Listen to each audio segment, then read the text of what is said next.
Hi అండి. నమస్తే. నేను మీ Sandhya. Welcome back to lights on food and blogs. కోడిగుడ్డు వెల్లుల్లి కారం నోటికి ఏదైనా కారంగా తినాలనిపిస్తే ఇలా కోడిగుడ్డు వెల్లుల్లి కారం చేసి పెట్టండి. చాలా బాగుంటుంది. వేడివేడి అన్నంలో ఈ కోడిగుడ్డు వెల్లుల్లి కారం వేసుకొని తింటే చాలా బాగుంటుందండి. ఒకసారి ట్రై చేయండి. ముందు ఒక మిక్సీ జార్ తీసుకొని అందులో 2 టేబుల్ స్పూన్ కారం వేసుకోవాలి. 1/2 టేబుల్ స్పూన్ జీలకర్ర, ఒక 10-12 పొట్టు తీసిన వెల్లుల్లిపాయ రెబ్బలు, కొద్ది సాల్ట్ వేసుకొని మిక్సీ పట్టుకోవాలి. చూడండి, ఇలా మిక్సీ పట్టుకొని పక్కన పెట్టుకోవాలి.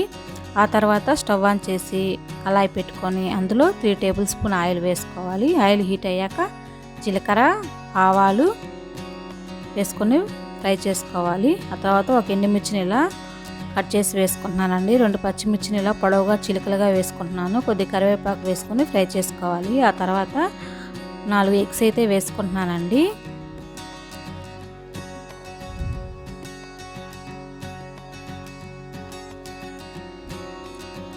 ఇలా 4 ఎగ్స్ వేసుకున్నాక 1 నిమిషం పాటు అలానే ఫ్రై అవ్వాలి. ఆ తర్వాత వీటిని కొంచెం పెద్ద సైజులో ముక్కలుగా చేసుకోవాలండి.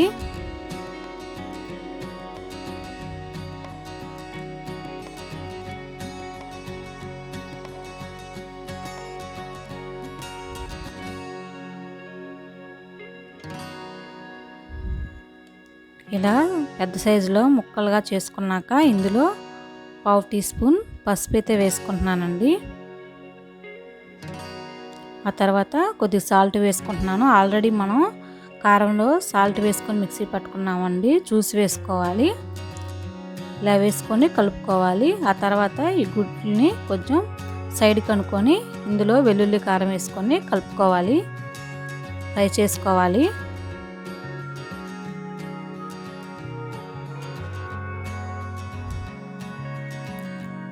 చూడండి, ఇలా ఫ్రై అయ్యాక ఈ కారం మొత్తం గుడ్లకు పట్టేలాగా కలుపుకోవాలి.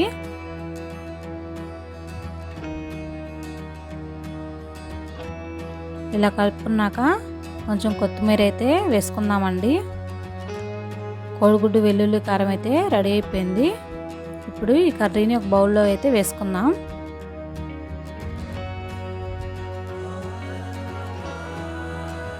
కోడిగుడ్డు వెల్లుల్లి కారం చాలా బాగుంటుందండి. ఒకసారి ట్రై చేయండి.